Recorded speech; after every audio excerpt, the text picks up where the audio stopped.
Au début, les films n'étaient que des images, et progressivement le cinéma a trouvé sa voix. Ou plutôt ses voix. Et voilà. De la musique, des dialogues et des bruitages, une autre forme de doublage tout aussi essentielle. Place à la pratique. Donc, objet extraordinaire qui contient des objets ordinaires. Ça peut être la pluie, ouais. On peut faire, ouais, des pas dans la neige. Cet après-midi, les enfants ont pour mission d'apporter une couleur sonore au vol du Grand Rapide, le premier western muet de l'histoire du cinéma. J'ai fait le bruit d'une porte qui s'ouvre. Avec quoi? Avec une bouteille d'eau gazeuse. Quelques accessoires, un peu d'imagination, et tous les bruits sont permis. Un bruit de freinage. Comment on va faire? Après plusieurs essais, Ouais, c'est ça. voici leur solution. Comme son, j'ai trouvé un couteau avec ce petit truc.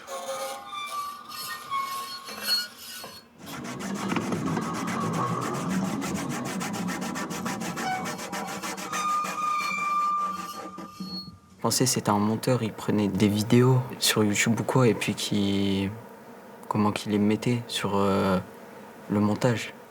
Depuis 2022, la boîte à bascule organise des ateliers ludiques en lien avec le cinéma.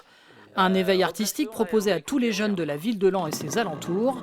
Même les adultes peuvent ajouter leur bruit à l'édifice. C'est toujours intéressant d'essayer de prendre des objets de l'ordinaire et puis de les détourner.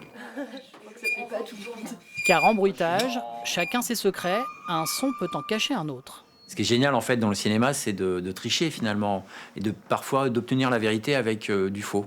C'est une façon de dire, oui, voilà, essaye, fais, tu vas voir que simplement en faisant, voilà, manipuler, faire les choses. On ouvre des voies, des fenêtres, qui se trouvent à côté de nous, on se rend pas compte que tout est à portée de main, finalement. Ces bruitages, on les a fait avec tout le matériel, et quand on regarde le film, on voit bien que c'est bien fait, on entend bien le bruit, mais ça ne se voit pas que c'est nous qui avait fait le bruitage de tout ce son. Un travail précis et minutieux et un hommage rendu au métier de bruiteur. En France, ils ne sont qu'une petite vingtaine de professionnels pour le cinéma et la télévision. C'est vrai que nous, c'est dans notre travail d'accompagner aussi les enfants parfois à chercher leur voix, et c'est des choses auxquelles on ne pense pas forcément. J'ai tellement entendu parler des réalisateurs, des producteurs, des scénaristes, et y compris des animateurs ou des gens qui s'occupent du micro et de la caméra, mais des gens qui font du bruitage. Je ne savais pas qu'ils utilisaient du matériel pour donner du son à leurs films. Pour nous qui ne sommes pas spécialisés et c'est pas notre métier, on a fait vraiment quelque chose de surprenant. Ouais. Maintenant, je vais me dire qu'il y a un travail acharné pour chacun des aspects du film, en fait. Est-ce que tout le monde voit bien? Doubleur ou bruiteur, des métiers de l'ombre fascinants du cinéma qu'il faut aussi parfois penser à mettre dans la lumière.